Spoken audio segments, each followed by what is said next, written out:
with all that is in us. And may God defend the right. Warning! Warning! We gotta stop them! They're gonna kill us all! See how the trouble you've started? Be they the government, be they industry, be they organized labor, be they anyone, or human being. Time when the operation of the machine becomes so odious, makes you so sick at heart that you can't take part. You can't even passively take part. And you've got to put your bodies upon the gears and upon the wheels, upon the levers, upon all the apparatus, and you've got to make it stop.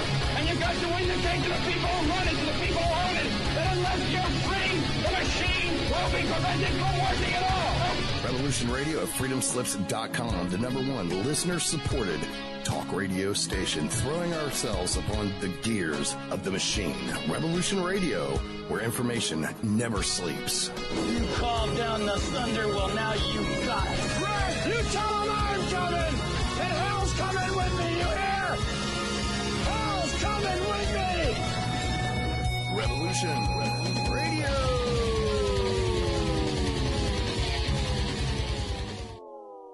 Mini Ice Age Conversations podcast. It's about observing cycles, sharing insights, and solving problems together by combining historical, climate, food, and economic data so you can make informed decisions as we shift into a new era. Here's what was, this is what's coming. Our world is never going back to 2019, so what will the new era look like? And most importantly, what is immediate that will affect the pocketbook and the outlook into next year so we can all get ready? Thank you for joining. I'm your host, David DuByne. And good morning, good afternoon, good evening, wherever you reside on this beautiful blue planet. Amongst others, off-world listening tonight, International Space Station, shout out. Those below the earth drilling the tunnels, shout out. It's all about where our world is moving to, seismically, volcanically, crop-wise, extreme weather-wise, governmental-wise. And you have to wonder why the world is the way it is right now. Do you think it's so insane because it's just people making bad choices? Or do you think the self-proclaimed elite understand the cycle is returned? ED, it's already restarted. We're now looking at the return of Valentina Zarkova coming out with her newest mathematical models, backing up. As soon as we descend down off of this solar peak here, we are absolutely into a grand solar minimum, which is now affecting crop production. And you start to see why now. The verifiable, documentable information to show that crops will be lost more and more and more from this point forward is the reason governments are establishing new protocols to control citizens across the planet. Just that simple. So Ransom Godwin with me tonight to discuss the issues. And as always, you know, Ransom puts pieces together that I miss, and between the two of us, we try to vacuum the room, get it all together. Bits of dust, dots unconnected. Somehow we're able to assemble them into something that makes a little more sense if you look at the world with a little bit different pair of eyes, shall we say. Ransom, thanks for joining me tonight.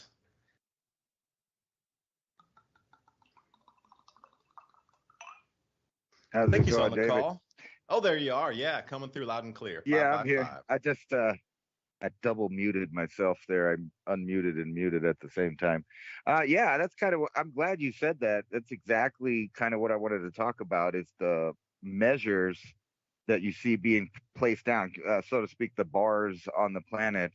It's hard not to see them. I mean, we could go through several headlines like in a row that kind of, in my view, show you the way forward, or at least the elite's plan forward. But as we're seeing in China, to my surprise and excitement, actually, like when Hong Kong was protesting against China, it was hard for me not to get excited seeing, such a patriotic freedom movement. And you saw them, hoisting up American flags. That kind of touched home on the kind of America that I believe in, that fights for freedom wherever they need to do that. So, it's kind of sad to see that get crushed and disappear. And then now we skip forward to all of the craziness that we've seen under the Communist Party, and you've seen how many people are lashing back finally, which was to my surprise, because I was beginning to wonder if the population of China had been so browbeaten into submittance that there wasn't a point that they were going to fight back. I was really starting to be concerned about that as I looked at all of these quarantine camps being constructed. And I recently, like 2 days ago, got banned off of YouTube because I was showing, footage after footage of things going on, kind of with my own opinion of what I saw. And that opinion is that those people going to those little 5x8 prisons, I don't know exactly what's going on, because, you only get a little glimpse into it from the public, and then you get a spun version from the Chinese government, and somewhere in between there, you're supposed to figure out what's actually going on the ground. But when I see entire apartment complexes being emptied out, and then I see the people being hauled off somewhere, and I see all of their belongings being, kind of pushed in the middle of a parking lot and either set on fire or a bulldozer come and puts it in a truck.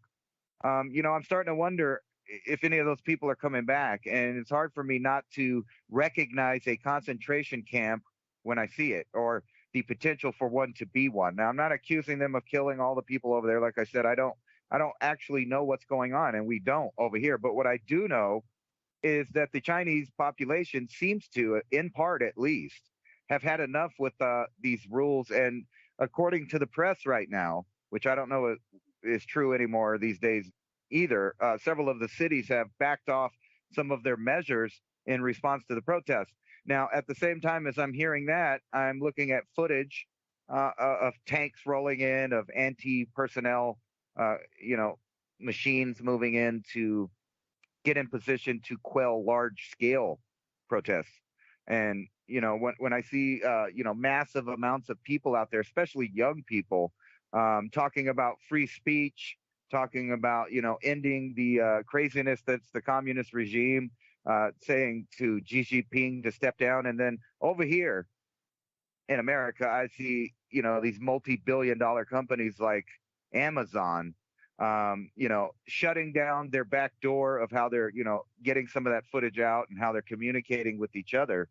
And then of course you have to look at the European Union people and the Americans. And as far as, world government goes, you see all of the players talking about how that is the idea that they want to take all of the other countries into a completely top down to the bottom, locked up world where they track and trace every single individual.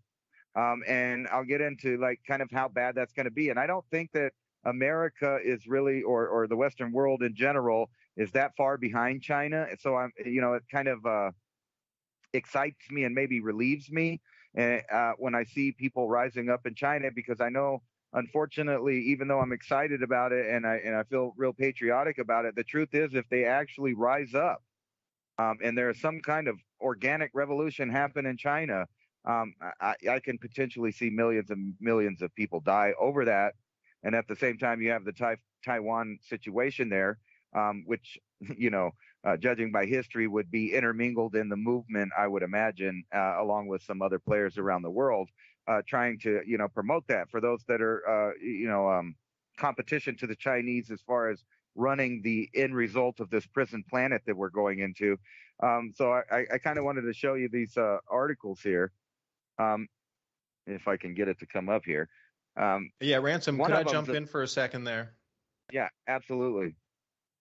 Okay. I used to live and work in China, and I still have some contacts around in Asia over there. So the information is being smuggled out in memory sticks now, which is taking a little bit longer to get the videos out. And what they'll do is they'll bring them actually out some way, either pass them to somebody heading off on an airplane or a train, if they're going over into Hong Kong, or they're trying to get somebody into Korea.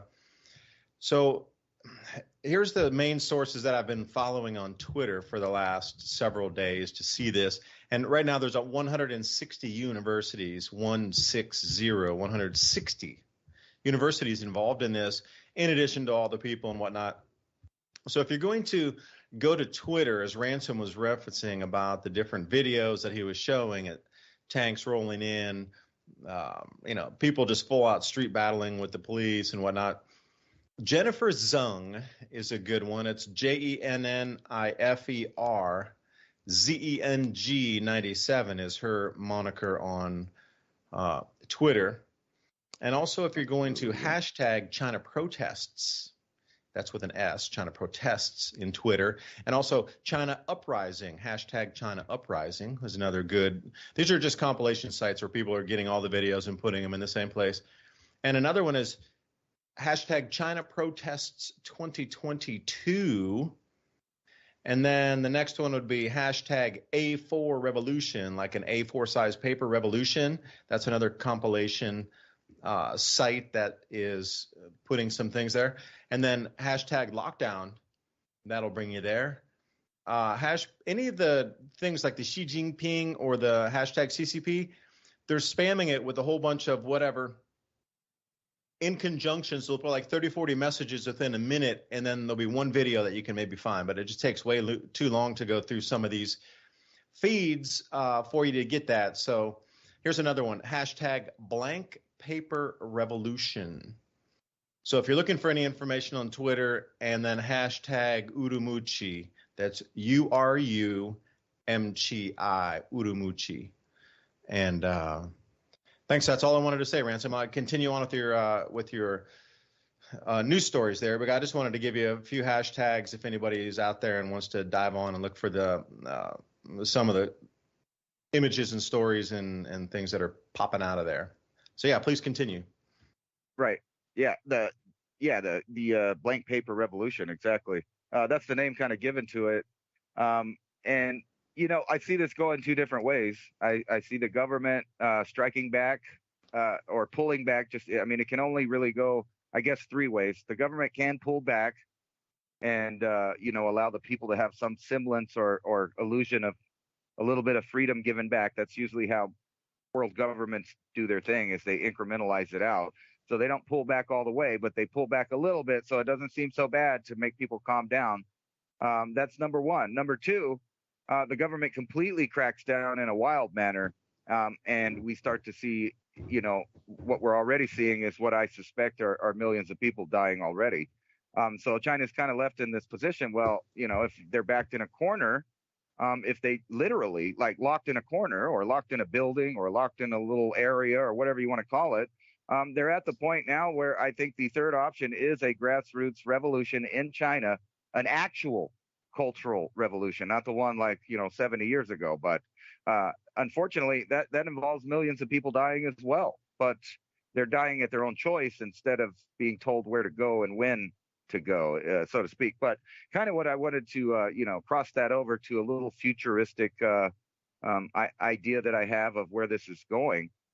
If you remember the movie Johnny Mnemonic with what's his name? Scissors Hands, right? Yeah, no. The same guy from The Matrix. What's his name? Keanu Reeves. Keanu Reeves. He played in he played in this movie called Johnny Mnemonic, where he went to China and picked up some information. He had to hide it inside of a chip inside of his head. That was, was completely had cryptic it was encrypted, excuse me. And the idea was that he would smuggle that over to the United States and give it to whoever it was, and all these people were after it. But now I skip you to reality. In 1 year, this is only 1 year after the scientific timeline in that movie of the way the world is, where it's falling apart. People are smuggling information, just like you said, on little data sticks and different stuff. The only difference is it's in their brain. And now we go to Elon Musk, Neuralink, about to start trials with humans in less than 6 months. And, and when we get into that, I just kind of want to show you the way it's going to go. So there's going to be a lot of people that deny this idea. They do not want a chip in their head. However, if it's the only way to sneak out information, like maybe protests in the streets or executions or concentration camps, the list could go on. And I'm being in a fictional place right now. Hopefully it stays there. But then you skip forward. Elon Musk wants to put these chips in human brains, right? This is also from MSN. Monkey see, monkey do. But when you look into the Neuralink test into the monkeys, the monkeys were going insane. They were chewing off their fingers. Horrible things were happening. Yet we're going to skip to the future. And then let me throw this little idea in here. The Vatican is buzzing with conspiracy theories because hackers take down the Pope's website. Now, keep that in mind about hacking, and then go back to the idea of having a chip in your head. Now, this is a article from the Washington Post, and it says Meta's new AI is skilled at a ruthless power-seeking game. And it goes on to talk about this invention that they made, this AI, where they set up a big scenario of governments negotiating, and the AI came out ahead of any human negotiator every single time.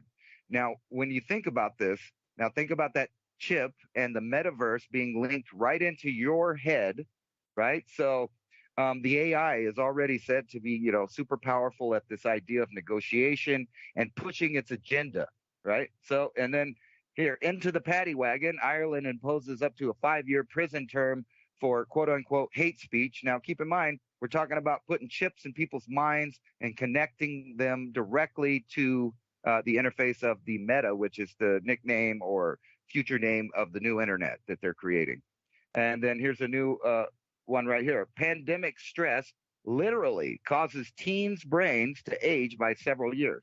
Now, I'm going to stop there with the sci-fi, but you can see all of these angles and factors weakening the human mind, and also the limitations of freedom in a traditional sense, in the ability to converse with other man and exchange information, whether it's just regular beneficial information, which could be farming, which could be, all kinds of techniques of construction. Now, keep in mind the reset. They're planning on resetting everything. So this will be your only option in this way, but they want to control it, and they already admit that the system can overpower the already weakened immune system, weakened mind, and then have a chip either, built inside of you via nanotech that they say doesn't exist. But that's getting back to circle around. That's exactly why they banned me off of YouTube the other day on my show. I was kind of showing how the entire human population is going extinct in the way that we've traditionally mated and created and procreated. Now they want to hijack that all the way from the genetic level all the way to a level of nanotech being able to decide which set of genes gets to mix with which set of genes. Now that is a super eugenic nightmare, or at least you would have thought so 20 years ago, but now it's a reality. And, when you combine all these sciences together, you can see that they are indeed culling, but they're not just culling. They want the survivors and the young people growing up to have a weak, feeble mind and also a weak, feeble body through being malnourished and having hunger problems, because they're going to retract the amount of, I'm going to call it freeness, but that includes everything: availability of information, availability of food, availability of travel, and free thought. And you can just see how they're trying to push this other civilization to be the top only civilization. Now, I hope that what's going on in China spreads to every nation on earth, and we start rejecting these transhuman eugenics ideas and go back to a coexistence with the earth, which has always been plentiful. If done right, in a peaceful situation, we can have abundance. But in order to do that, we have to have freedom. So it's not too late for us here in the Western world. We can start doing what China's doing now without waiting for giant camps to be built. I'll leave it there. And while you do, Ransom, check your Skype. I sent you a bunch of images and videos that might be a little interesting to look through there. Now, staying on that, like I said in the beginning of the program here, I want to look at this with different set of eyes, different, lenses, for a better term. If you think about the global food shortages that are beginning to manifest right now, step back to the eruption that occurred in Tonga that blew the most water vapor into the atmosphere ever recorded. Now, apparently the water vapor reached 187,000 feet. in addition to the ash and the sulfur dioxide. Well, I've been doing an enormous amount of research in the Southern Hemisphere, and what I'm finding is the crops are not being planted because, at least in the southern oceans, from, say, southern Chile all the way down to Antarctica, and even parts of Tasmania down to Antarctica, it's 10 degrees Fahrenheit cooler than the normal on the 30-year average. And plus the rains. And there's some areas also inland in Peru and Uruguay that are the same, 10 Fahrenheit under the normal, depending on the altitude and the crops being grown in that zones. Problem is, China gets an enormous amount of its grains from the southern part of our world. They are not going to be able to get enough food to feed the people. So if you start to look at it from a different lens, and you've seen those same images and movies of how they're feeding people in those quarantine camps. They've rationed their food down to like 1,500 or 1,200 calories per day as you see them throw the food in the window of like that plexiglass thing that you can, send meals in and out of. And I look at it and it's like squeezy cheese from a tube, sausages that are basically Spam wrapped in plastic. I've seen all this stuff myself when I lived over there and worked there. And just the most atrocious, 0 calorie or zero beneficial, zero nutrient kind of just pure white bleached bread. And that's all they're getting. They might be getting the calories, but there's really no minerals or vitamins or nutrition in that food. It's a food desert within the food they're giving. They're hollow calories, nothing. Hollow minerals, nothing. So you think about that. Currently, there's enough space for 100 million. So when you look at these pictures that Ransom's showing, and we've seen all those little cubicles, the 5x8 cubicles, there are 100 million of those built across China. They're putting them in the highways now, what we consider expressways. They know there's going to be no business moving through and things are shutting down. So they're constructing all these. You're like, well, where are they putting them? They're not even wasting the time to go plow a field flat out in the middle of cropland somewhere. They already have a ready-made foundation right there at the expressways that's 2 lanes wide. So if you look at some of these aerial images, you're seeing these camps extend down the highway for miles and miles. You can't even see the end of it. And we're up in a helicopter, some of these images, they got to be up a good 2,000-3,000 feet in the air. And they're looking down the highways. As far as you can see, it's just those white buildings, double stacked. As far as you can see, double lanes going back completely out of the distance. But if you look at it from the lens of food shortages, you start to see that they are force rationing the citizens' diets with an excuse as to why they need to force ration. Because China's in a pinch already. If you look at the reports of extreme weather that's happening with extreme freeze events in Heilongjiang and different places north, China's big freeze intensifies. Beijing's lowest November temperatures since 1970. And if you take a look at all these people that are still waiting in line to get their COVID tests, they're out in the middle of snow, freezing. Let me give you the temperature, 40 degrees Fahrenheit below zero, the temperatures they've already registered. And they have people out in Heilongjiang and these places going out in the middle of the day and standing there almost literally freezing to death, getting hypothermia to put these COVID restrictions in place. So in Xinjiang also, which is the same place that building burned that everybody was the catalyst to start all of what we're seeing in China. They're record-breaking 50 degrees Celsius below zero. And even in southern China and northern Vietnam, they're breaking all types of cold records. Now, I'd gone to a place called Sapa, which was north of Hanoi up there, and it had record snow back 2014, 15, 16. We're talking about North Vietnam getting feet of snow in the highlands. So I went up there and, hiked around a bit. It's a pretty cool spot. It's all terraced rice fields and whatnot. But places, they're looking... it's at Gunhe, new record, 35 Fahrenheit below zero. And Beijing went to 12.6 Fahrenheit. And they're having people try to stand outside for hours and hours and hours and do the testing and whatnot. But the cold wave that's sweeping across is interfering with the crop harvest, with the wheat harvest. Everywhere you look across the planet, I don't care what country you look at right now, is being greatly affected by the ash and the water vapor that has transited the equator And the latest data I have is July data of 2022. And I'm looking to see something at 10 hectopascals or 10 millibars in the atmosphere, which is the higher, it's above where the planes fly. And it's the highest measurements they have for wind flow around the planet.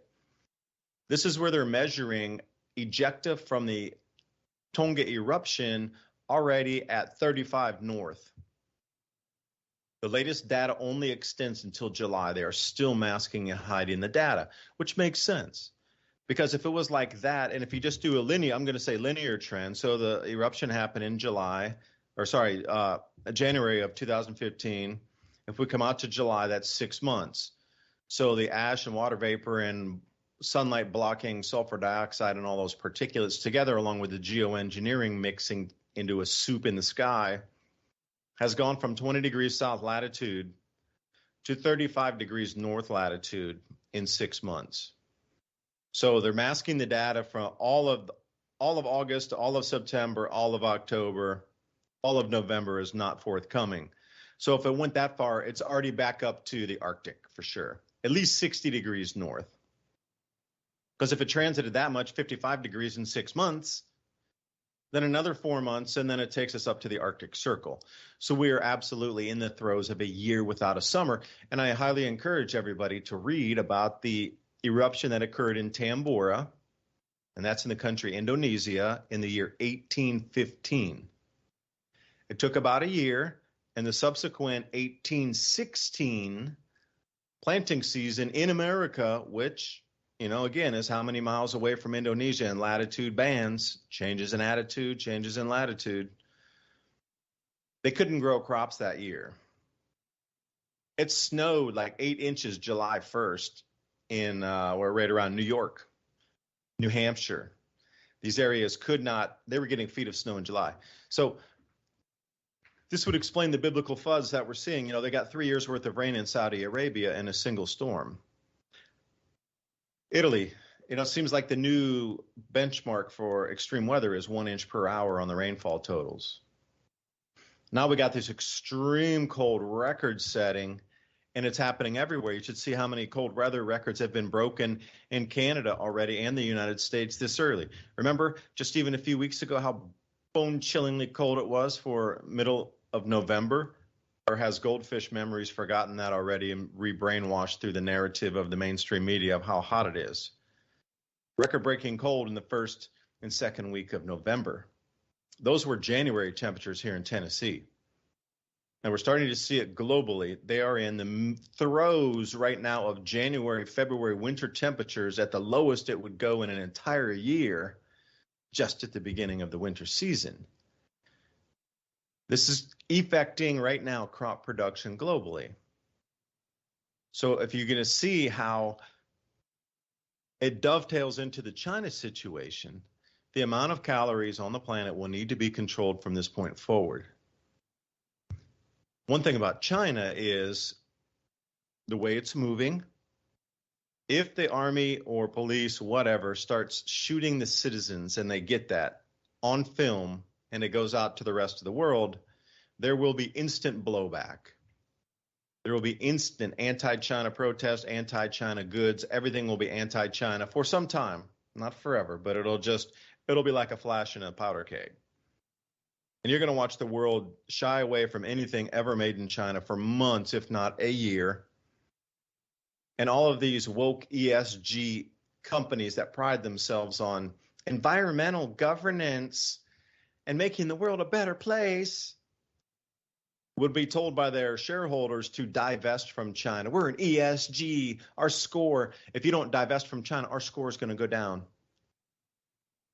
So what you're going to watch is a complete hot potato dropping of all things financial of China, which will implode the world markets. Now, if that were to happen, they would bring in central bank digital currencies. And at the same time, you're going to get a digital rationing card with that. And the run has begun to ration all calories going into human mouths across all countries. Now, see, COVID, we got a little taste of that. You stand 6 feet apart outside a supermarket, and they will tell you when you're allowed in. This will occur again, but this time you'll have a digital rationing card, and there will be armed guards in these food distribution centers, and that will be coming to America also. It'll be many places first. So you will have some advanced warning that it's coming. So if you see that, where they start putting digital rationing cards and there's armed soldiers or police in supermarkets of at least 30 or 40 countries in the world, and you start to see that as a known thing, copy, paste, you should probably go out and stock up an enormous amount of food because it'll be coming here pretty soon. But the thing is, see, I don't know who's gaslighting who or where we sit on this. Perhaps China government knew it would finally come to this point where people would get so angry that eventually one day people would rise up. And they were counting on that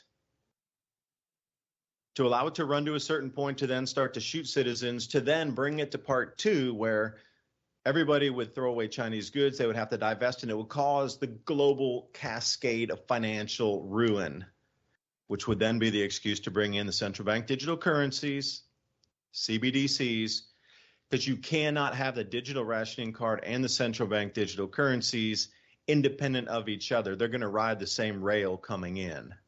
That's the whole point. So are we being gaslit, and was this allowed to take place, and conditions? Because, you know, Ransom, you hit on it.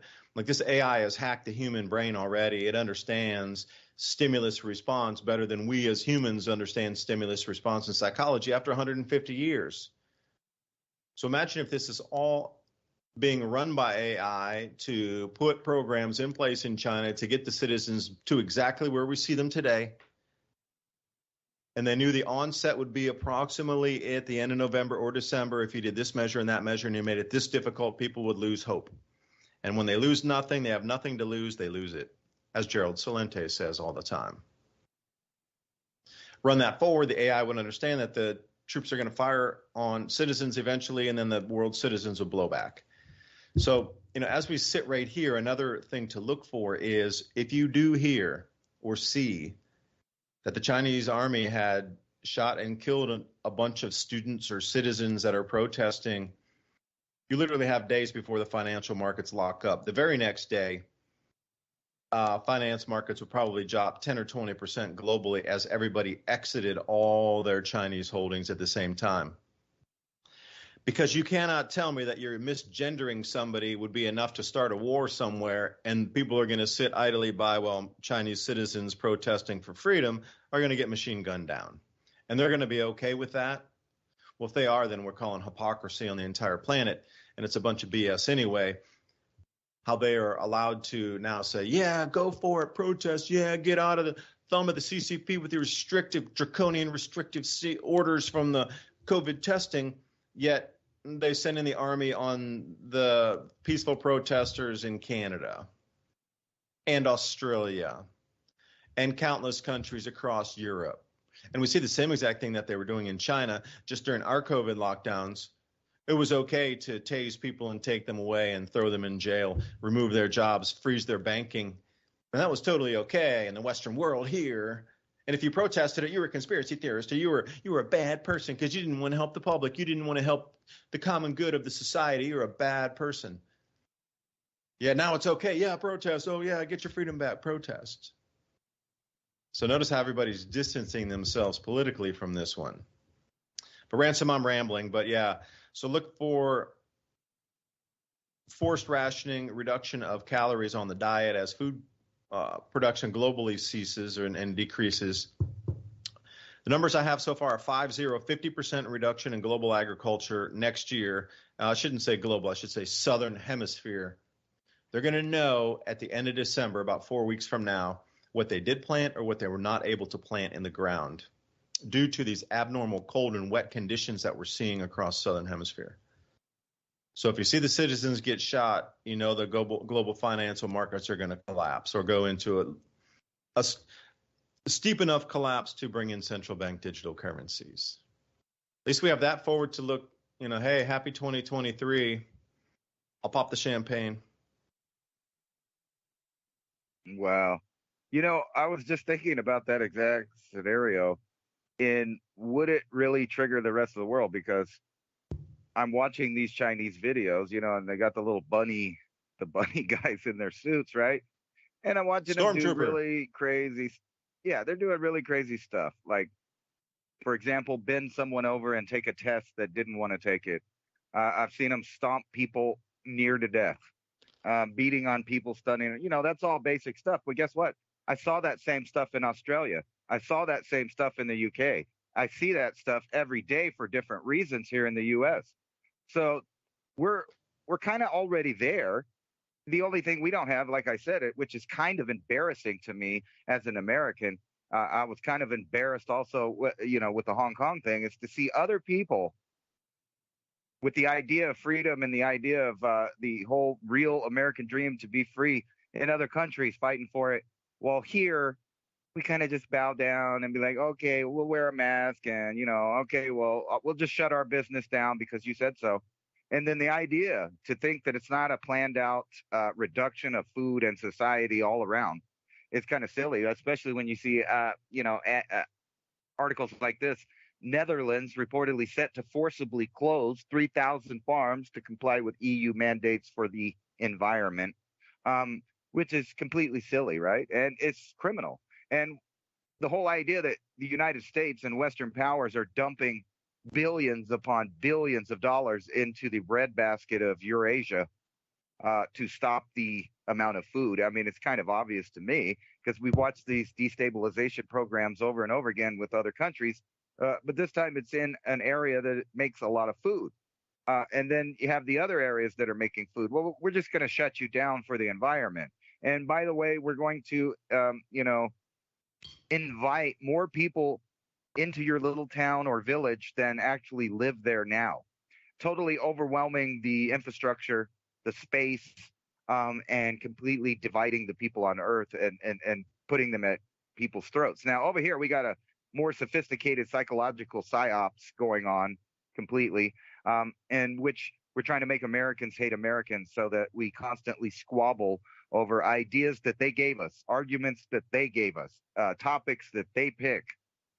Meanwhile, we should be arguing about more simplistic things like the ability to have our own energy, food, and freedom of travel.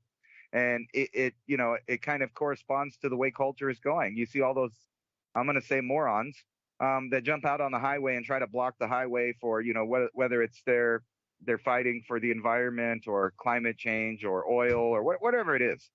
They are, in a sense, literally doing the same thing that I don't agree that the government does, which is set up checkpoints and kidnap me of my right to travel and my free, you know, will to pursue happiness, which doesn't include people stopping me on the internet or the interstate, excuse me, or any road and telling me that because of their cause, they're going to stop me.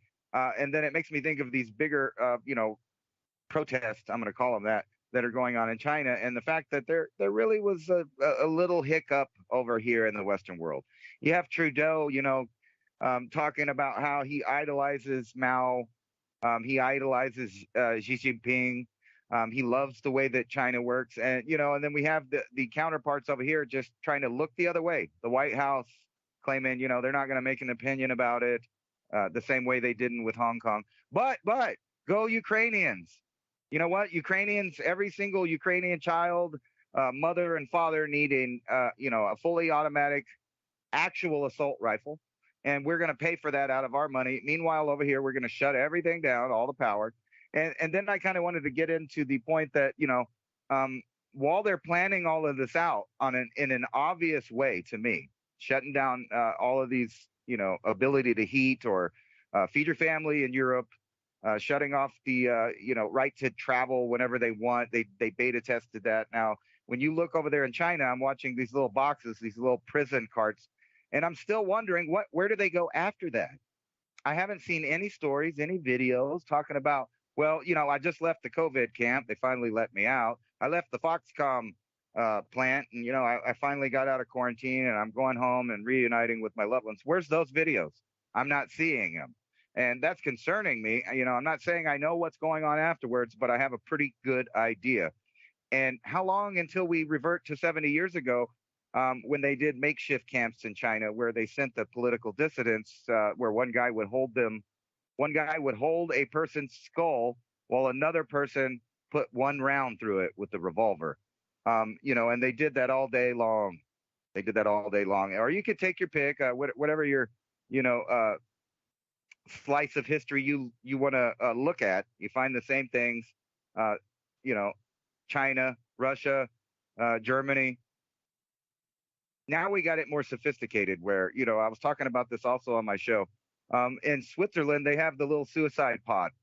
In Canada, they're not going to pay for your drugs if you're not, and I'm counting people that are not even terminal, just people that have a disability that causes pain in their life. They would rather, give them a little assistance to turn themselves off. And I made this point on my show that got banned. And weirdly, YouTube reinstated it after I basically sent them a letter calling them a liar, saying I'm not showing anything that the mainstream media is not showing, and I'm not advocating for any violence, and I'm not claiming to give medical advice or any of that stuff. So they have no excuse to shut me down, yet they did. And I think the only reason they did that is because they're in bed with China, and I was showing how bad it looks and I was explaining why not here, because, people are like, wow, I can't believe those people bent that lady over and tested her against her will, which there's a name for that in Western civilization, and I think everywhere else in the world. It's rape. It's rape whenever the government or any other person makes you, take something in your body that you don't want to do, or takes part of your body away from you, or any of those scenarios. That is rape. And that's what's happening. And, people are like, wow, I can't believe that happened in China. In 2014, a guy in New Mexico was driving down the road and pulled in to get gas, and the local sheriff's department pulled up and decided that he puckered in the wrong way and proceeded to take him to a hospital that, the people there should have known that this is wrong and it's probably not legal without a court order, but they went ahead and, gave him a colonoscopy, basically to look around to see if he's hiding anything. And when that didn't work, they drove him out of their jurisdiction into another county where a second hospital agreed to the authoritarian, obviously illegal violation of this man's rights. This is in America. This is like 10 years ago almost. So if you think that one step away, it can't get that way here, you're mistaken. The only reason that it's not going on like what's going on in China, where there's people out there, throwing clubs and trash cans and whatever they could get a hold of, meat cleavers. It hasn't got that far yet. I actually saw a video where a guy said, no, I'm not going to your camp, basically. And he had a discussion with him with a meat cleaver. Who knows what happened to that guy? But over here, we have the Second Amendment. And they know that it ain't going to go down like that if they try to force it on us like that. But we're kind of dumb over here. Like I'm saying, they are literally talking people in the Western world into turning themselves off, which helps them with their agenda of depopulation. And also, I wanted to point out, you've been talking about these ration cards, and well, not to let the cat out of the bag, but I'm expecting a new one. And my girlfriend is got a little help because things are getting tight or whatever, and they sent her a little plastic temporary.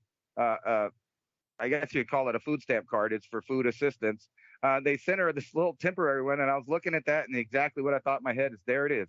There's the first incarnation of the actual temporary ration card, which they can up the number or down the number depending on your behavior.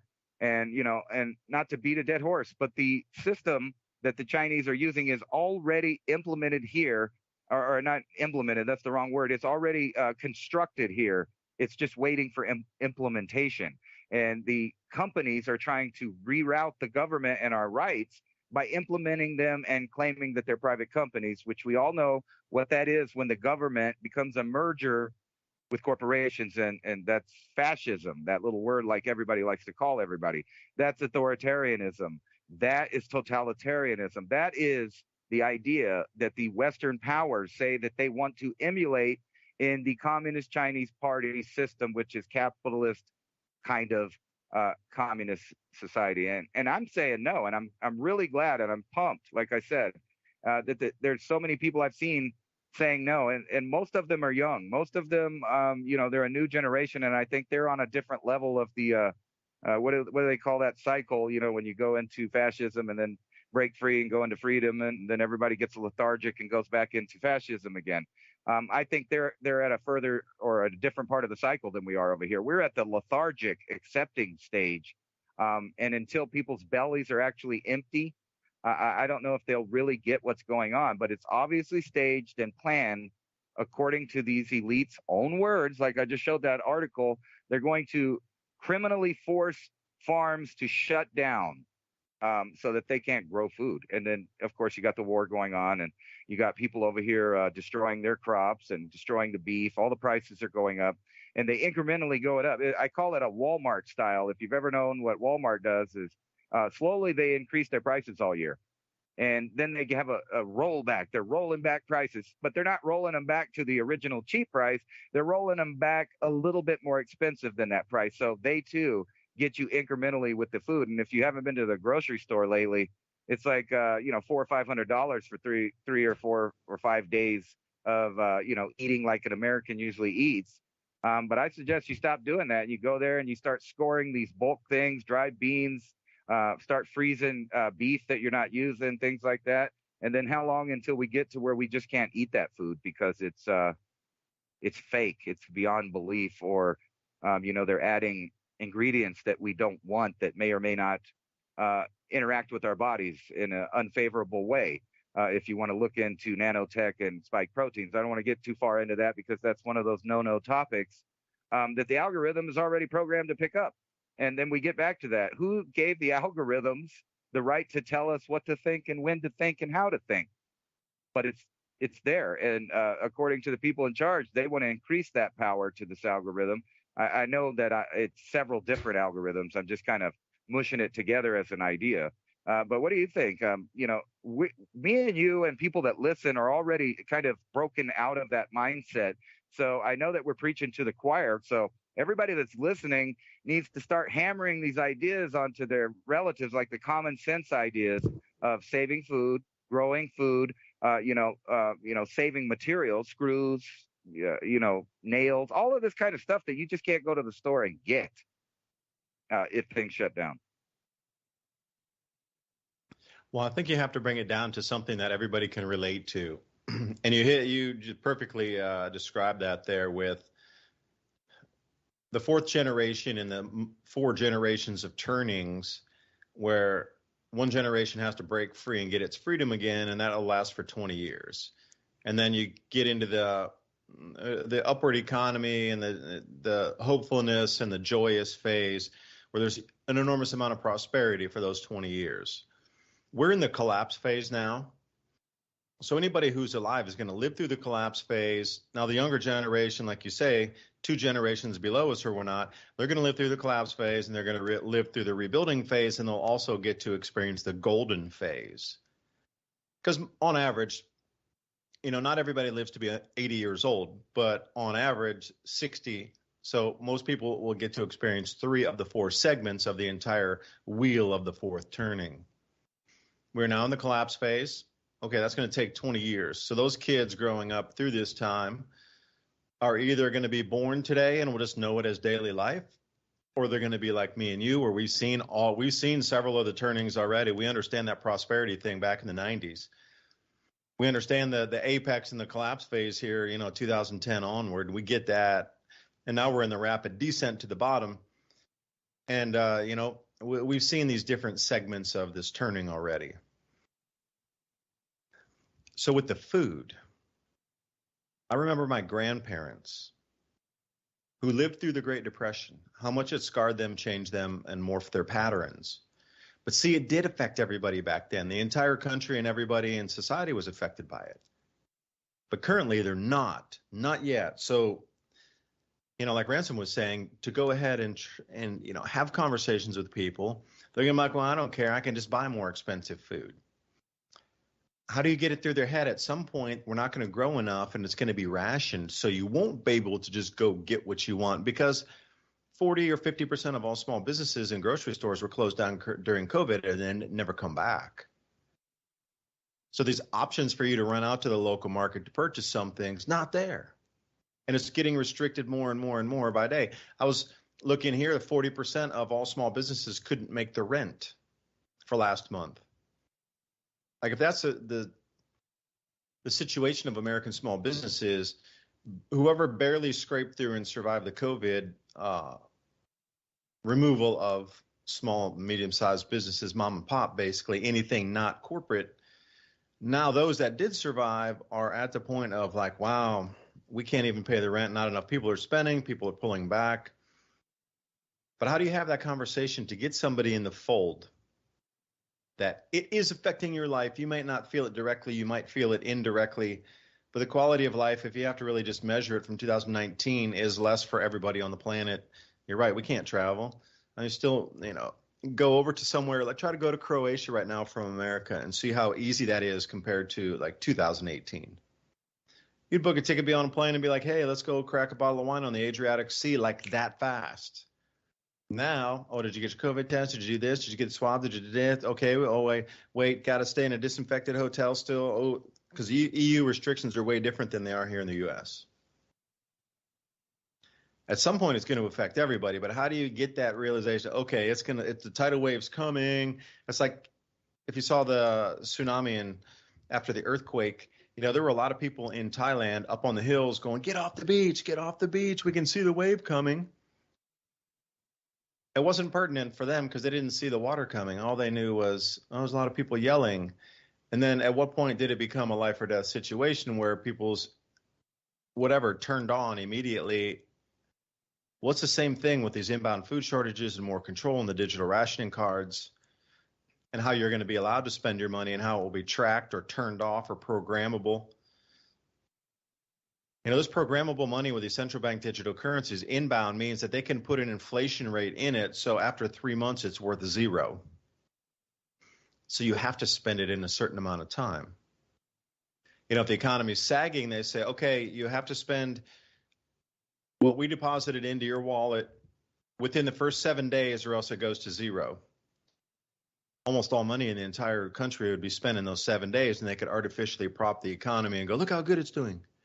And they can tweak and morph the economy. And I saw, who was it up at the World Bank just this morning? This is off Zero Hedge, talking about we needed to do a service to the world to continue to raise interest rates to pull down inflation. I'm like, whoa. Let's rephrase that into English. Every time a central bank raises interest rates, they're stealing that amount of percent of your purchasing power out of your pocket by debasing currency. So if they want to bring the inflation rate up to 4%, that means they've just amped it up from stealing 2% of your money per year on a 2% rate, which has been the average in America, to 4%. So what is it now that they need to steal all the extra money from everybody globally? Are they in a rush to get extra funds? Raising taxes isn't enough. So they need to raise interest rates to steal even more of the purchasing power of your dollar.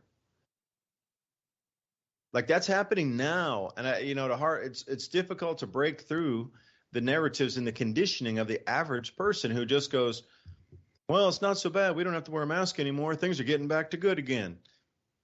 No, my friend, you really didn't pull the curtain back and see what monster lies behind there. They just closed the curtain. That's all. Just like in China, a lot of these big cities are removing their COVID restrictions just to try to stop the riots. And Ransom, I sent you a few more links here. This one over at #ChinaUprising, they are now burning the quarantine camps. They're setting them on fire. And that would be in Lanzhou, which is way out west, north of Chengdu and north of Sichuan province. And I sent you a few armies moving in videos because it seems like they are sending the army in now to try to tackle with the people. Oh, I'm sorry. It was in Lanzhou City in Gansu. Yeah, that's still out west, out there north of Sichuan province. Gansu, Ningxia. And then you got Urumqi in that whole Xinjiang area out west in the desert, which, by the way, I know I'm rambling. Last thought here. You mentioned these countries that are going into or being controlled that could grow more food. If you go on the border with China out there at where all these Muslim protests are happening and the people being rounded up in the camps out there, millions of the Uyghurs, that border out there touches a country called Kazakhstan. It was in the top 10 exporters for wheat, and they had a full banking crisis that crushed any ability for them to import fertilizers and this sort of thing. So if you go to Kazakhstan, look for bank uprising, bank riots. They're also not anywhere close to what their normal exports are for wheat or what the normal planting was for wheat. And if you look at Myanmar, again, a place I did work and did business out of there, I exported coffee. That's how I started this whole Adapt 2030 channel. They're only using 50% of their available arable land. They could grow more. And Venezuela also, huge breadbasket. Used to be the breadbasket of South America, totally offline for now. But then when they bring it back online, who's going to get the spoils out of that? When they bring Myanmar back online, who's going to get the food production out of that? When they bring Kazakhstan and Ukraine back on as the breadbaskets of the world, as Canada goes offline, and parts of China go offline, and Australia goes offline, and parts of Chile and Peru go offline, and parts of Brazil because it's too cold in the southern hemisphere, who's going to get the spoils of those countries that are riding the equator? I'm telling you, it's all related. You can't say with a straight face that they're closing down 3,000 farms in the Netherlands when we're going into a global food shortage, and they're having wars in the biggest breadbaskets of the planet. Now, if you can't see that this is all planned to reduce food production and get us into this, we can't grow enough to feed the planet, to get us into this digital rationing card and get you on the digital system, you just aren't looking deep enough because it's all connected. This whole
program are considered used at higher risk, and Revolution Radio shall not be held liable for any claims or damages received from any product advertised within this program. Revolution Radio, where information never sleeps.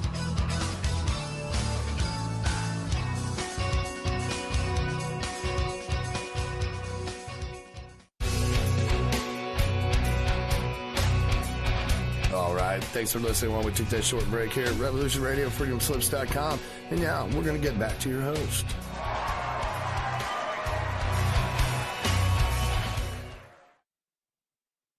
And welcome back for the second hour of Mini Ice Age Conversations. David DuByne here with Ransom Godwin. We're talking about food and why the production of food is happening across the planet when we're going into higher food prices and food shortages and food unavailability, which will result in rationing and digital rationing cards, along with central bank digital currency. And I was laughing for a second when I was getting a bit of cheese out there for the break. As we record the show tonight, if I was going to edit that to then make it into a podcast, which I could put on YouTube, I would have about 10 minutes of conversation, maybe 12 out of that last hour that we spoke, because it would be censored, or they would flag my channel, or it would be, they wouldn't let me upload it, or there would be some anomaly, let's say, with the information being presented. Now, if I just did a regular podcast, absolutely, it could go out as such on Libsyn or any of the other, where you listen to podcasts. That's when it gets interesting. So, thank you, Revolution Radio, for allowing us to have these types of conversations without having to really backtrack our speech. Edit the soundtrack, which seems to be happening a lot these days. So please consider a donation, Revolution Radio. And all of you out, Rumble, Twitch, Twitter, Facebook, listening to us live along with the Mini Ice Age Conversation channel, Ransom's Mountain High TV channel. Vigilante TV crew, welcome. Think about leaving a comment so we could answer some of your questions as we're looking through the comment section this evening in this second hour. So, Ransom, I left off right when I was talking.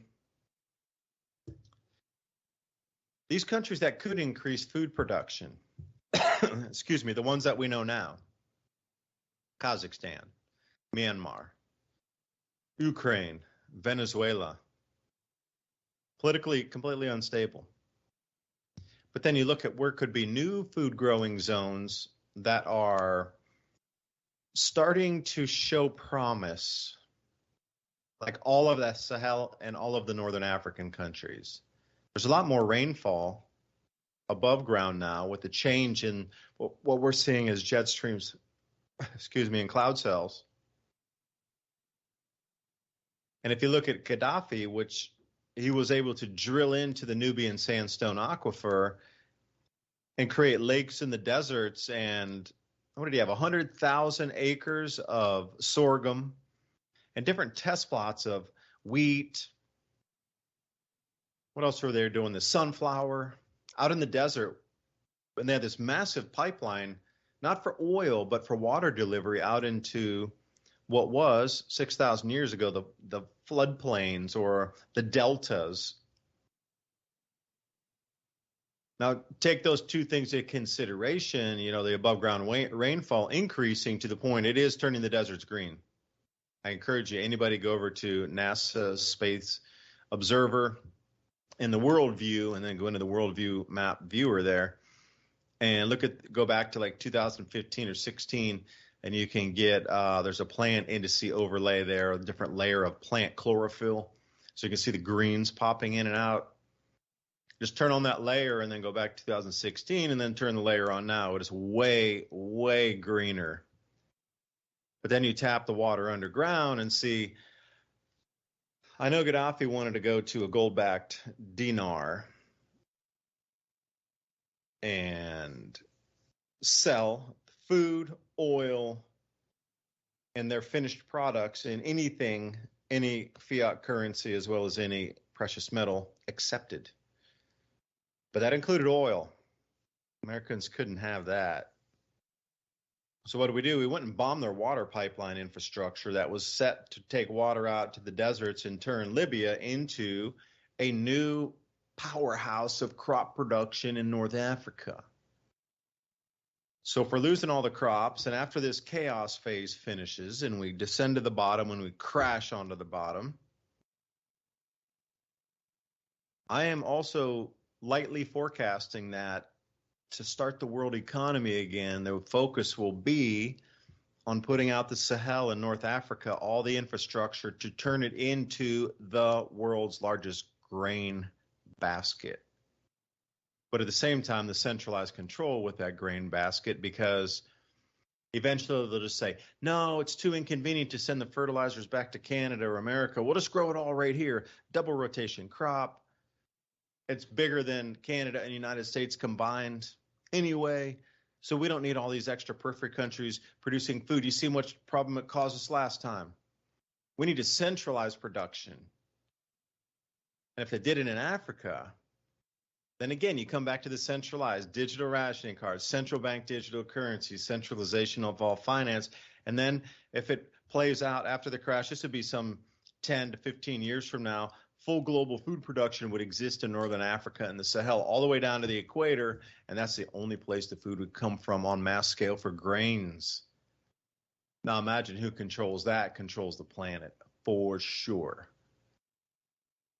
So Ransom, I don't know what you think about this. Why do you think they're knocking out the food production across the planet? Everywhere you look, it's just more reduction, more processing reductions, more this ability to get even the farm inputs to the farmers to be able to even get it out into the fields to even process it and grow. I don't know.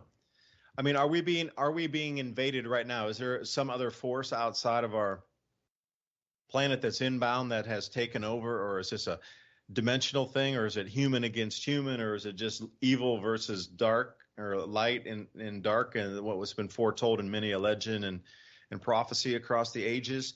I don't know, man. It makes very little sense to me right now. Food shortage is inbound, but they want to cut off the food even further. I think it's kind of what you touched on a minute ago, that they know that their entire story is crumbling. Whether it be global sea ice, glaciers that are reforming in different places, or the fact that the planet has just been getting greener. What you were talking about earlier. What's greener mean? It means, well, a lot more stuff is growing, which part of that, or should be, a lot of part of what's becoming green should be food.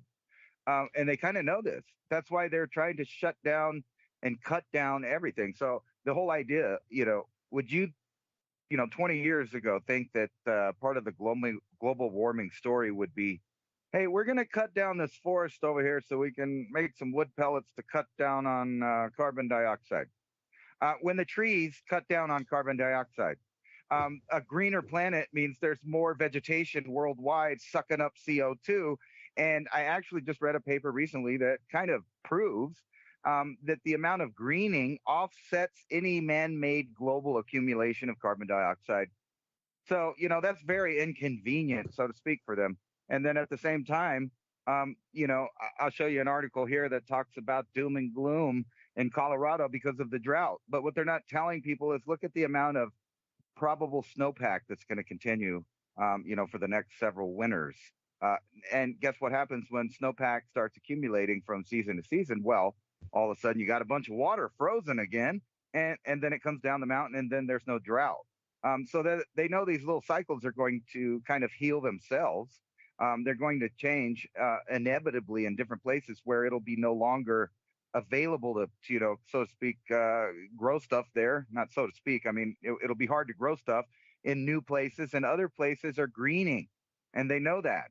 And they know that certain areas, they've contaminated the water through fracking and drilling out natural resources, that they, at the same time, they're trying to tell you that we need to stop, pumping stuff and using petroleum and whatever. At the same time, they're allowing, fracking to go on in the wrong way. There's nothing wrong with that type of energy. It's just kind of the way that they're getting it out of the ground. And, if you wanted to just do an experiment and kind of foretell the future of of at least the Permian Basin. That's near where I live, so that's a little bit out east in eastern New Mexico, western Texas.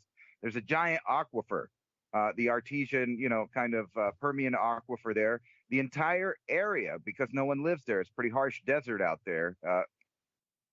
There's fracking everywhere. It looks like a virus on the planet. But if you look a little bit closer, there's something else cool there. There's a big swath in between every fracking zone of food that they're growing. So it's fracking, food, fracking, if you look at the map there. So they have all of this food in between the fracking that's, dirtying the water table, so to speak. And then there's other places that are just straight collapsing. There's a small town in Texas that's just collapsing. It's caving in. It's going back into the earth because all of the pressure and channels underneath it that held it up. They fracked everything out of it and they rearranged the water table and stuff. So things are settling. And then when you add the fact that we may be going into a planetary a difference in the way things have been going on for the last 5,000 years as far as weather-wise, and then just look back in any past. And ironically, I'm going to get to go see Chichen Itza in the Yucatan Peninsula. And we know that that's a jungle area right now. There's cities covered in jungle. But at one time, there had to have been farming for millions and millions of people. And something happened, and that farming stopped, and they all of their civilizations collapsed. So if we're at a point in time now in the future when civilization is purposely collapsing their infrastructure as far as food production, necessarily the population is going to reduce, just like it has in any other empire that had, famine, pestilence, or war. The people go down, and it's so funny that it seems like maybe that's why there's a coordinated effort to stop people from farming. Is that exactly what you touched on? That the planet is going into another phase. It's greening in areas. It may be freezing in areas. You were talking about that earlier about these extreme temperatures. We're just going back into the normal phase of slide down. The glacial period is over. I mean, that's what we've been watching for our entire history, is the melting. So I'm not worried about no super floods, like the kind in the Bible, the Great Deluge. There's not packed ice enough to ever worry about stuff like that. You have to worry about superstorms now, flooding out a smaller localized area and just completely decimating that and them trying to grow food. So I think that the key to the near future really is to plan out for your family, not just you. And I kind of get irritated at some people that are like, well, you're talking about all this collapse and you point out all this stuff. And they seem to forget that I also mentioned that these plans are incremental, meaning they're not going to just all happen. They might happen, if we have a big enough disaster worldwide, like you were talking about China shutting down their economy. That would be a man-made disaster that could, speed things up.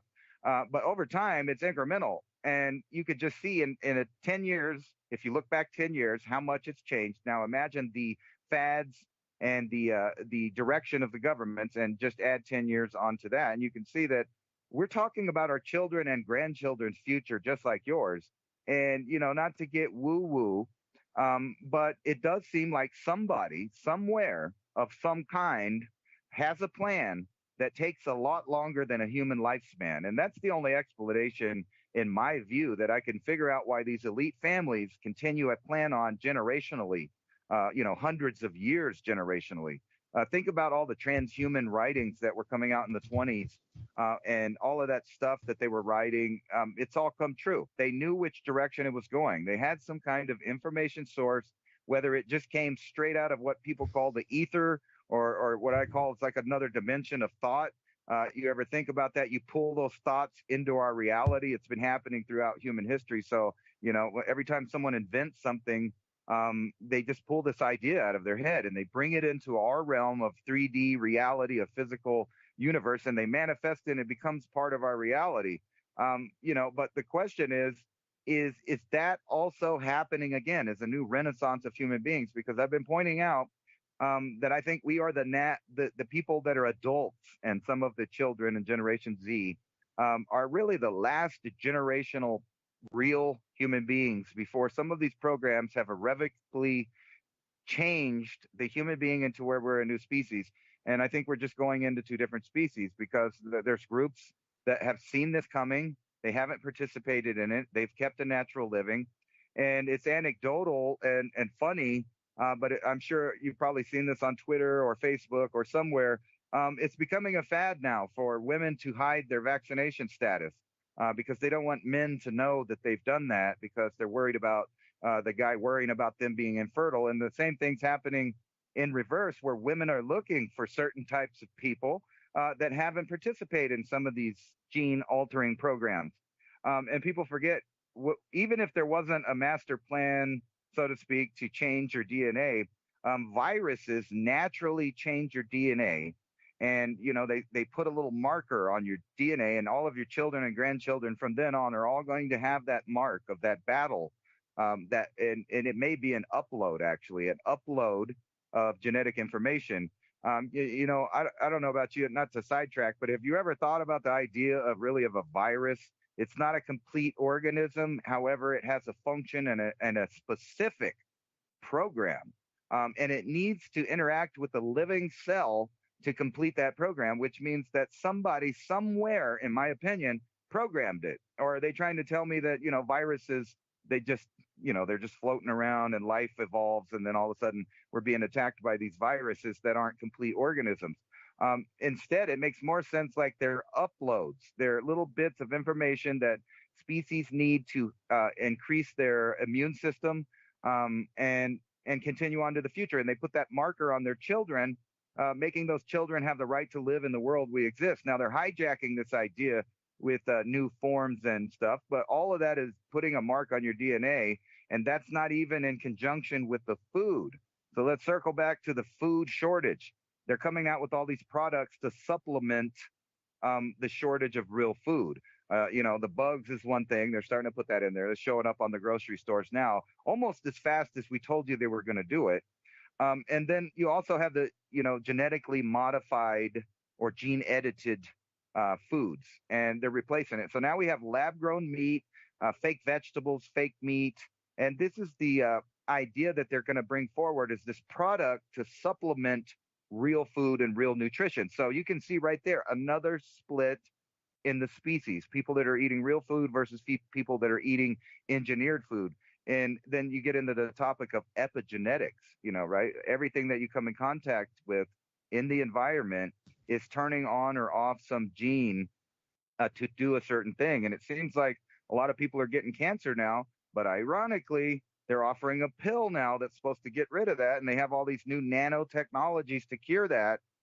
And it makes you wonder, is the whole idea that they're trying to get to is this 500 million people that they had on, you know, the Georgia Guidestones. It seems to me that they destroyed that statue along with a lot of other statues in recent times as part of the Great Reset.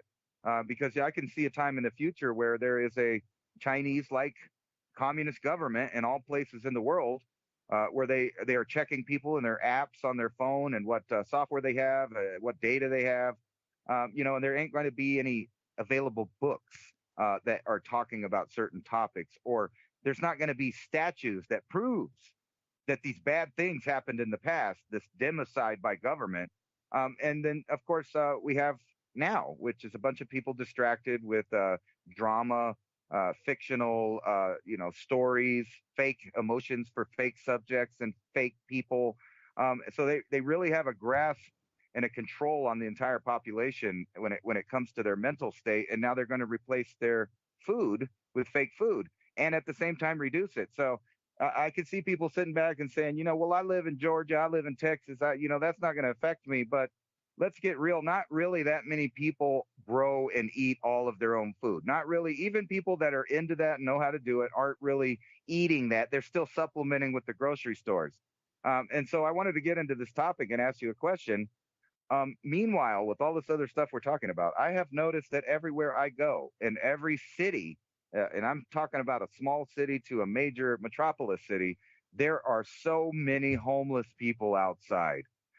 There's homeless people all over the place, California to, you know, Philadelphia. And I was thinking the other day, if you've ever watched that show, The Walking Dead, and they have that little preview at the beginning with the crazy music, and they show all the post-civilization scenes, you could cut what's going on in the news right now. Throw a little China, throw a little Ukraine, throw a little homeless, throw a little drug addicts, throw a little bit of these I guess you could call them campfires, like the link you sent me. And I was really thinking that how long is it going to be until people realize that they could just go burn these places down before any people get put in them?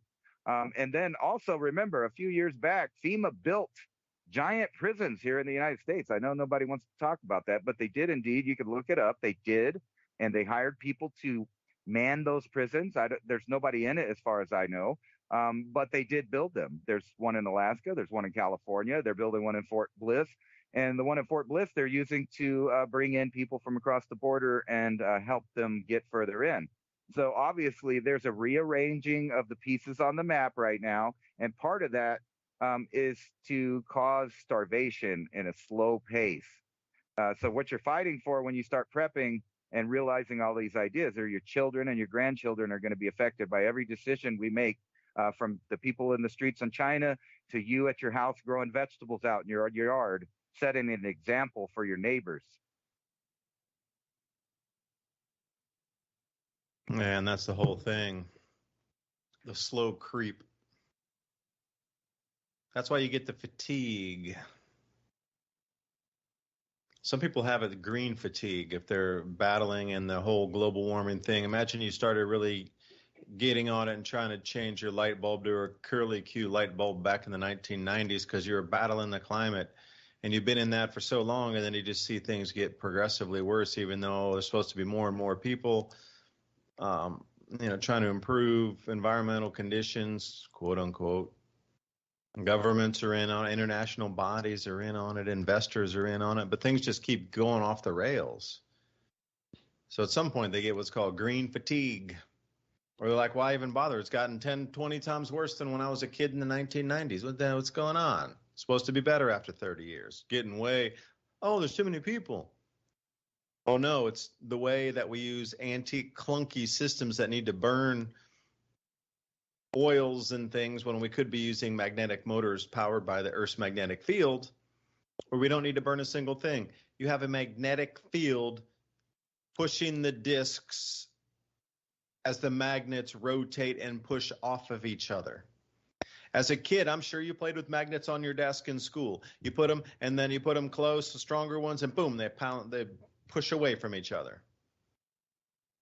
Now put the positive and negative on a disc on each side and then let it spin. It'll just keep moving the discs depending on how the magnet's oriented. You need 36 or 37 degrees of tilt on those magnets to make them push and have enough push to break the magnetic bond to move it to the next. And then sometimes you have to substitute. It's just like a flywheel, if it'll go for a while and then it'll slow. But if you juice it a little bit and add that impetus back in, you can get that flywheel effect cranking again. And then the magnetic bonds between those magnets will continue to break faster. It'll slow down. But it just takes a little bit of, it's not perpetual motion indefinitely forever. You turn it on and ever. But you're going to have to modulate it a sliver, really talking like not even 1% of all the electricity generated to then push that back in to get the wheels to spin back to optimum again. 1,200 RPMs or so, 1,400 on some.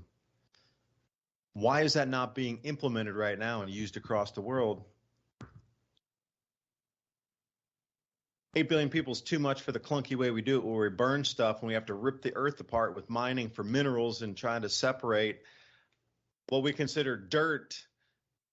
And you need to take the metal out of the dirt and then turn it into something steel so then it can be made in China for a bit of junk sent across the ocean in a container for you to get it.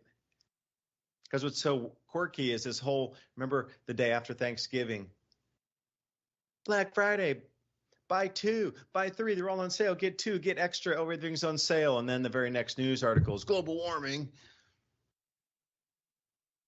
You're at fault. You're global warming. You humans are the ones who did it. No. Wait a second. You told me to buy 2 because they're on sale, bits of junk from China on the day after Thanksgiving. And now you're yapping on about, too much emissions in the atmosphere. Huh? I don't get that. You see the duality of it. Because I'm not the one digging the earth out there and smelting and using gigawatts of power to have enough heat so I can take the earth and melt it apart and then separate the metal from the dirt. Like, that's not me. I appreciate the stuff that it could be done in a way different way, incredibly different ways, where we don't have to burn anything to do that. And using frequencies, you can separate soils. Like using sound frequencies, you can break algae apart to separate the oil from the green matter. You know, before they used to squeeze it, and some of the algae that were round or shaped like eggs, like Botryochus, had a very difficult time getting a high yield off of. Like the algae that you would grow in a raceway pond is a single species. Algae biodiesel. And then somebody came up with a great idea that said, hey, it's a cell. We could rupture it in water and we would get 100%. And the oil would float to the top of the water and the green stuff would float to the bottom. And you could separate the animal feed off the bottom, and then you could get the oil specifically at 100% and do a little agitation. Run it through a filter, and then you got your pure oil, pure algae oil, which again, you know, when you think about growing algae, it's the most plentiful, most fastest replicating, fastest growing plant on the planet, hands down. Nothing even compares to algae. Nothing. Moringa, forget it. Some of these fast-growing plants, bamboo, not even a tortoise, like a slug in the middle of the desert. That's how slow bamboo grows in comparison to how fast algae grows. And we didn't decide to use any of that. Those technologies have been around for, what, 25 plus years? And we're still digging oil from the ground. We're still digging minerals from the ground. Yet we're the ones supposed to be responsible for it. How about those that have censored the technologies that should have been forthcoming for at least the last 80 years? I mean, some of those Tesla patents, which I'm referencing you, that I saw in Zagreb in the Nikola Tesla laboratory in downtown Zagreb, functioning, working models of spinning rotational opposite disks. There were 14 working models in that museum. Patents from the 1880s, 1887, 1888, 1903, 1907.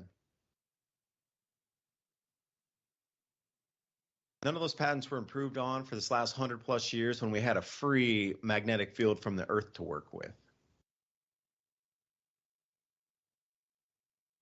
And suddenly the same nefarious powers are coming in to tell us, oh, there's food shortages now. We can't get you anything.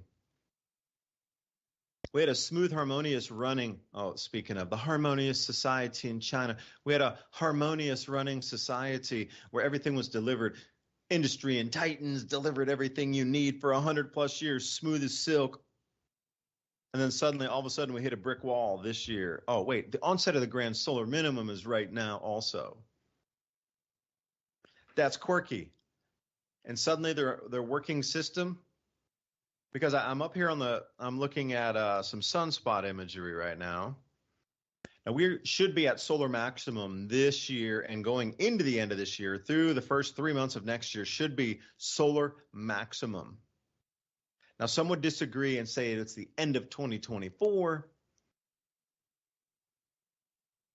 But if you're looking at a very weak cycle, then you would expect it to come a year early. But let's play devil's advocate, and we are coming into solar maximum, and we should be, let's say, from this year through the next 2 years at massive solar output.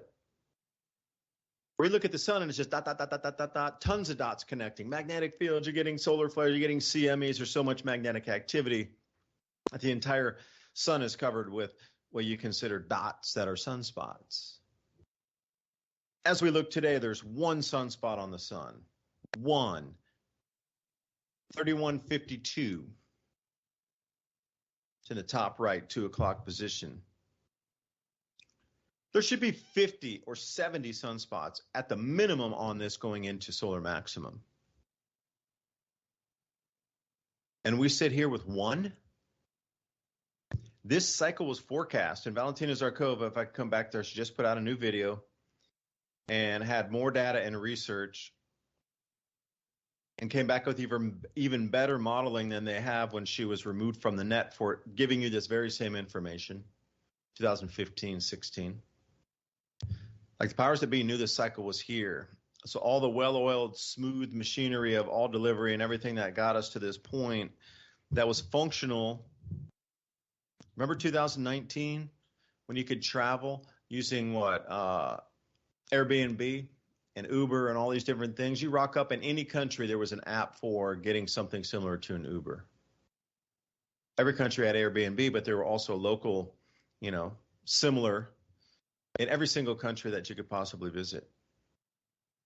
And then how many sites were there where you could get a super cheap airfare?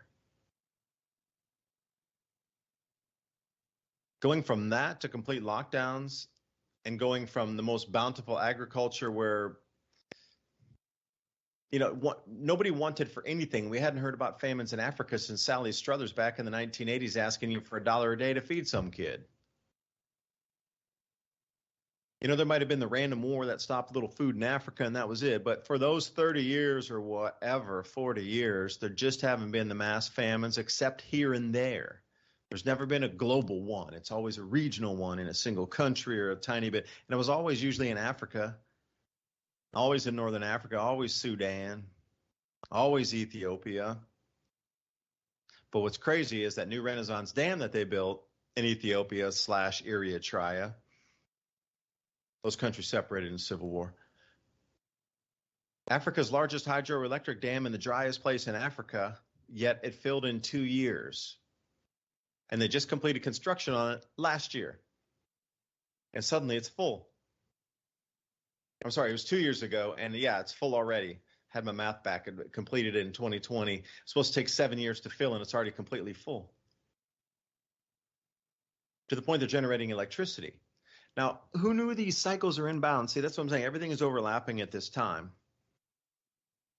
And this thing about the trees, this is the last thing I'll say, Ransom, because I'm rambling again. I do sometimes. The trees, we're taught, don't plant any trees to offset CO2. You pay a carbon tax, and then the government pays somebody to build a machine that will then bring the CO2 and put it underground. Fake trees, for a better term. CO2 sequestration. That's insane. Why don't we plant more trees? But 5G signal interfered with trees. So have you noticed the deforestation of most cities across the planet?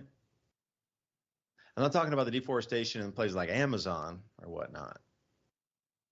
I'm very cleanly pointing to say deforestation of all cities across the planet in unison, because those trees in the downtown middle of Downtown Square Park interfered with 5G moving through the city. And especially wet leaves will block 5G signal. So I would encourage anybody out there to take photos of, say, 2013 is probably a good time to start. 2012, 13, 14 of your city block or a city block in a city and compare it with 2022. And then look at the spike in temperatures that would create because the albedo effect, the trees absorbing and keeping that sunlight directly off the pavement or the asphalt below. Now that all those trees are gone, there's way more radiation striking those concrete and asphalt surfaces, along with tires in cars and building sides and bricks absorbing the heat off of that. And the cities are radiating more heat out because they cut the trees down. And then they can claim it's global warming because the cities are getting hotter. Well, reverse that back. You cut down all the trees, and you'll notice that, say, 2010 temperature uptick that you see on the charts measuring global temperatures. Dr. Roy Spencer came out with the new temperatures today, by the way. And we're supposed to be blamed for them cutting down all the trees, or these city officials to pass legislation or pass resolutions, whatever, where they can cut down all the trees in the city because the 5G company's coming to put stuff in and everybody's going to get money for approving the permits. But all the trees need to go in your city. And they did it slow creep style too. Like they didn't walk through every day and just rip the entire treescape down from cities in one single day. They went with the installation of the towers. So as the installation of the towers went through, so did the large trees. Now they might not have cut down 100%, but they did in some cities. You go down an entire city block, they cut it completely down to the ground. Not even one 50 or 80-year-old oak tree left on the entire block. They cut them all down, like 50, 100 of them in the UK in a single day, just down in one whole street. You go to work in the morning, you come home, your entire street that was covered in lush vegetation, large trees, shade is gone in a single morning when you went to work. That kind of extreme into, there's very few large trees left in any cities. And if you notice it, the trees are always small and they're only in a couple locations, but everywhere else there's very few trees in any cities, when it used to be trees on every single sidewalk. And see, Ransom, I'll leave it back to you there, but all these things that have been put in play to try to give the excuse that humanity is the problem is truly the corporations themselves that are the problem, trying to blame somebody else for the problem. Let me guess, this is just me theorizing here, but you have all of these cities doing this, cutting it down so that people could get better 5G in their neighborhood. What do you think the temperature does when you cut down all the trees inside the middle of a city, and then they pop up these thermometers and say, look, it's global warming because it's so hot in the city? It's like whenever they put those thermostats at the airport, they'll put them like in the middle of, out here, they've been putting them in those desert, solar panel fields, which is obviously much hotter and gets much hotter than the surrounding area because those panels are black and it's in the sun. And we're in the desert. So, yeah, of course, it's going to get super hot around those things. And it's weird that new ecosystems are forming. I looked at an article the other day that was talking about the millions of bats that are getting destroyed from all of these wind farms in Texas and New Mexico. So the bats are coming out of the caves at night and they're just getting shredded to pieces with this big old sonic noise making machine. So, you keep seeing these things, and whether it's on purpose or on accident, which I can't see how any of these things could be accident, you see these specifically designed programs to, I'm going to say terraform, because, you're transforming the earth, which is the terra, into something new. And whatever this something new is, doesn't involve humans. And I think one of the main reasons, another side point on that, for a long time, 20 or 30 years, almost all cities have ordinances where you can't grow food inside the city. So you can't grow fruit trees in your front yard. You can't grow this or that, tomatoes, different things depending on where you live. Like they have different dumb rules, at different places, obviously. But they have these programs of getting rid of people's ability to grow food right in the city, which obviously, if a city's spread out as far as single family homes, there's plenty of room usually within their yards to grow trees, to regulate temperature, to have a small little ecosystem in each one that outputs and helps with the human that's living there. As far as food, like I'm doing here, I have melons on my counter that are not going to be, totally ripe or going bad until early spring. I'm going to still eat a watermelon. You know what I mean? Or, I'm putting these jars back of little things I keep finding. Like the other day, I found a big patch of wasabi lettuce, and it tastes exactly like wasabi. Like I didn't know what it was. I actually thought it was a different species. I'm not even sure how it got there. It came out of like one of the seed packs I planted at some time, and it blew in the yard and found a place that it liked and started growing. So there's this big old patch of this wasabi lettuce for no reason in my yard, because it's the same, terrain as a lot of these other wild lettuces that can still grow in the desert or any place. So you could fill the whole area around you with all of these things. All of them you don't have to eat because, maybe your next door neighbor likes wasabi and you don't like wasabi. Well, they'll be tickled if, funds are low and there's not much food choices, and they make a meal and, they got this little dried up bush that you've dried and now it's a powder, a spice, and they can put it on their food. Makes, hard time stretch. And I've noticed another pattern as far as the way that they're shutting down is how people that make meals, like a traditional family meal, some of the ingredients are always going to be gone now.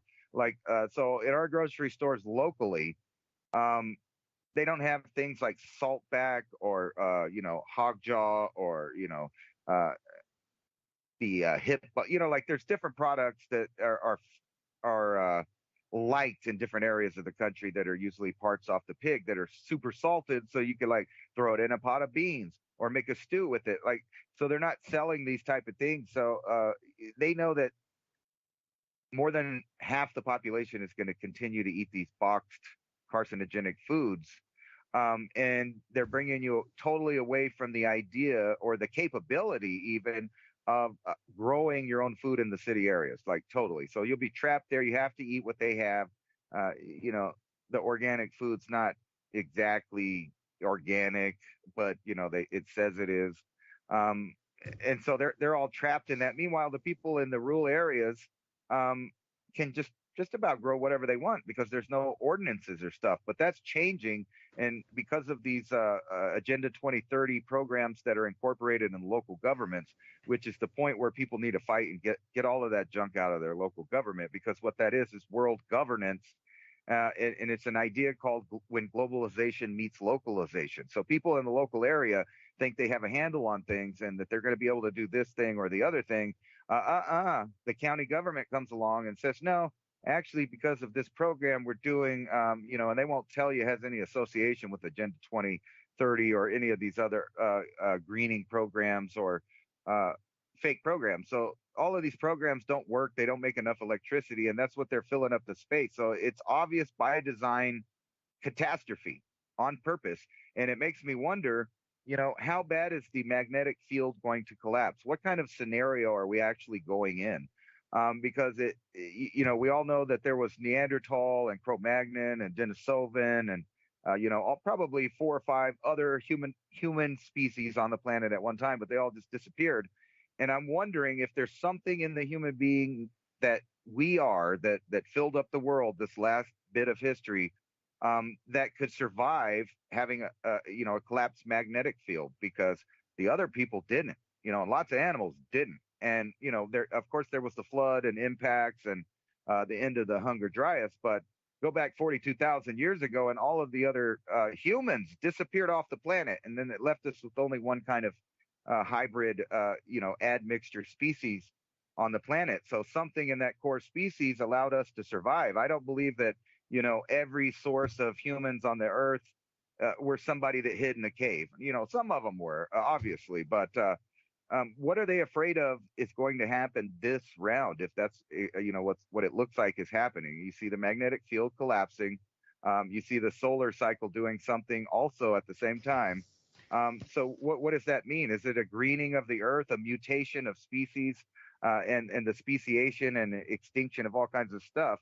That seems to be what they're really hijacking here. That seems to be what the reset is all about. What do you think, David? Do you think there's something inherent in human beings that is made to withstand these kind of cycles? Because we're here. I mean, it's kind of hard to argue that things like this have happened, but we're here right now. So even all the doom and gloom, there are pockets of humans that will always continue to be what we are, the Homo sapien sapien, but the system seems to have another plan. And that's kind of why I say we're like the last generations of Homo sapien sapien. I would agree. It seems that, like you say, the powers that be, what do they know? What are they fearful of? It's not so much the physical. It's the spiritual awakening of the human psyche, the human mind, the human connection back to source that allows them to see through this veil of reality that's been put upon the entire planet over at least the last 200 years of this control structure of, like I say, industry, magnates of shipping. Everything has to come from centralized delivery systems. You can't do anything on your own anymore. Once that veil lifts on all the corruption involved in that and all the destruction of the earth to get those things when we don't even need 80% of that, because most of it's involved in the refining of metals and also getting energy to be able to get that heat source. Like once this veil lifts, as the sun steps down, the frequency is changing, the vibratory pattern of the sun's changing, the way our magnetic lobes of our brains process information of truly what's in front of you right now. Like look in front of your eyes. As the vibration from the sun changes, what you perceive in front of you, something might come into your field of vision because you're vibrating at a different level. Your mind is processing information differently because the magnetic field around you is different. It's changed. It's stepping down into more of a zero magnetic field state. Where does that bring us on the Yuga cycle? And since we're talking about cycles, I mean, there's many known cycles. We have the Yuga cycles, which are, the Indian version from the Vedic text, the Kali Yuga. We just exited out of that. We're in this phase called the Dwapara Yuga, which every day vibrationally from now becomes lighter and lighter and lighter until we get to the very top of the scale where humanity can manifest instantly with just thought. This is the story where the gods come from and the Vimana fighting in the sky. Well, that's Tesla Technologies, the anti-gravitics, and like weightless travel using the same magnetic field spinning against each other that could generate electricity also allows you to take an object and make it weightless. It's that same technology, one bird, two stones. So you would never need to even transport tons of stuff across roads and build special roads for tons of stuff and all these construction things that we did over this last 2 centuries. Or 1 century, let's go back to, say, 1820. We had magnets, we had motors, we understood how things spin. Okay, that's the basic principle on it. You were getting vacuum cleaners, they understood. Automobiles were there, they understood batteries and alternators.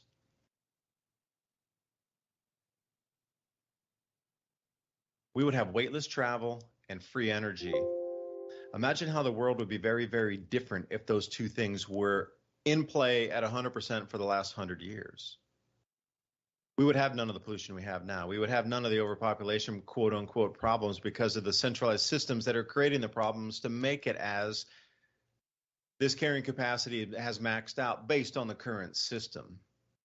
But if that system were to change into, like you say, things that are running off the Earth's magnetic field to power them, then the carrying capacity could easily go to 12, 14 billion easily. But again, we're in this cycle. So the known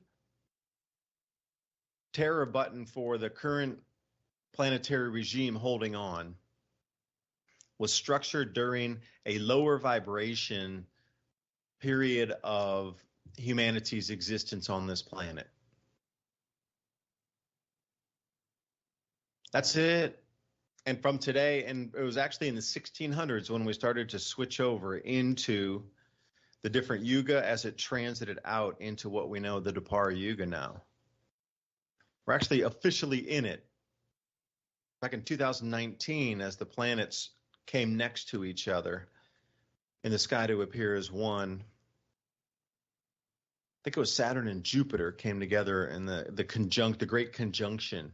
That was also a signal, not only in Western astrology, but also in Vedic astrology, that the time had switched. And you see how many cycles there are around the planet. Whoever knew the cycle, they know it's back again. But there's two things in play. The vibrational frequency is going higher every day, so what they structured in a low vibration frequency is not going to work anymore. So it's a moot point anyway, even trying to sustain the same systems, because just in the physical matter around it is going to vibrate in a different way, so it can't even function. But then also, what's the intensity of this cycle is the main question. Because think about hurricane scales. We can go from a tropical storm to a Category 1 hurricane, Category 2, Category 5, Category 5 plus. But what's the intensity of the cycle? Because obviously somebody knows the onset date. Because what we're seeing with right now, the volcanism and the changing jet streams and cloud cells based on electromagnetism, that's the onset. So what's the intensity? Like, how really truly intense is this going to be? Because that's another whole wild card. If it's going to be a super intense cycle, you could see things probably moving faster versus incremental to try to make these changes come in. I'm not sure, but Ransom, You brought the topic up, so I was just trying to get back, but I really think the number one concern for any government on the planet right now is the awakening of humanity in a new vibratory pattern. I think that's what they're terrified of. And they're trying to keep the vibration of humanity down with all this fear across, with all these narratives and events across the planet. Each one gets scarier, scarier, scarier. They're keeping in the fear vibration because your natural vibration would be increasing. So they're trying to offset it by putting the fear in versus having an entire joyous planet with zero fear just rising through this increasing energy phase. I don't know, man. It's good. Maybe I'm just a late night rambler there.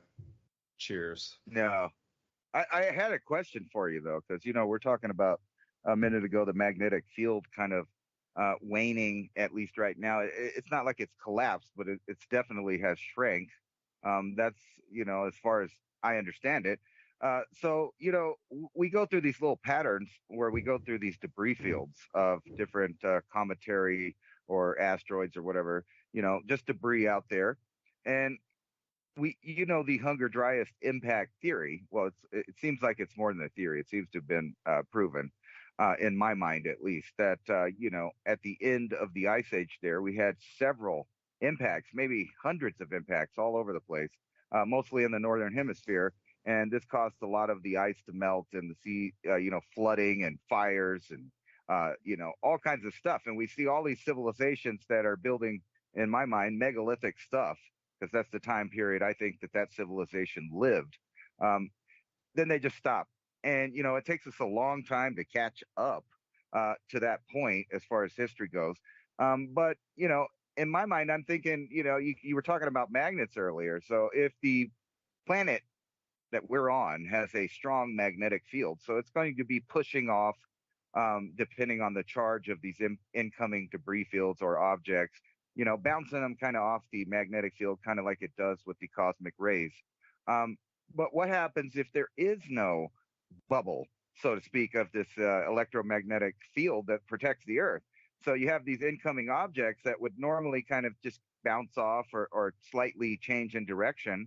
And now they don't have that opposing force. So, when you think about that, that could happen at any time point where we have debris that changes what we think of is the way things are going to work. And obviously at that time, there were some pretty impressive things going on worldwide, and they stopped. They stopped for quite some time. And that gets back to that idea of pockets of humans and different kind of humans. We're kind of in this technological scenario. We're being hit with these technological, I guess you could call them singularities that the elite are now giving to us. And I don't know if you saw this in the news, but San Francisco is now debating whether or not to use robots to deal with things and give them lethal force. And, that kind of goes along the idea of what we're talking about. They're trying to not only reprogram us, but put robots inside of us, make robots run things. And, when I say robots, that includes the AI that they will inevitably giving it over to, which is you could think they're all independent systems, but they're all going to be on this internet system exchanging information. So it's hard to tell me that these algorithms aren't going to be working in unison as one singular kind of consciousness. And then what does that system do? If something like what happened, at the end of the Hunger Dryas, I don't think it can survive that. So it's trying to use us to create a system so that it can survive that. And I think that's what all of these new implementing of controls on society are about. They're trying to get everything neat and tidy for when the circumstances that we're about to come into happen. That's just my opinion. But back to the question, am I right on thinking this, that the magnetic field would, kind of bounce off some of the trajectories of these things that fly by the Earth every so often? And if we didn't have that, how much effect would that have on, impacts? I know there's also inertia that's going to bring it in anyway if it's already in an impact, but it seems like it would just pull these things in there. And then I want you to combine that thought about 2024 on, what was it, December 21st, when you got this weird boxed shape of the solar system with all the magnetic fields in a strangely symmetric place. And a single quadrant of the solar system. That's the other thing. The feathered serpent returns. And to answer the question, if there was zero magnetic field, theoretically, a grain of sand that would burn up in the upper atmosphere would make it to the ground, provided it was able to skip through the cloud layers. But you got to think about that magnetic field is what's causing the dragging in the atmosphere and causing that to heat up. When it enters our atmosphere, the drag is caused by the magnetic field and the electrical interaction on that grain of different charged particle coming into a different charge.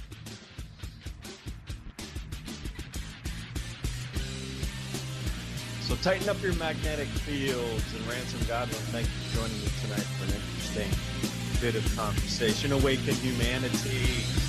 See you next week. Bye for now. Thanks for watching. Thanks for your valuable time.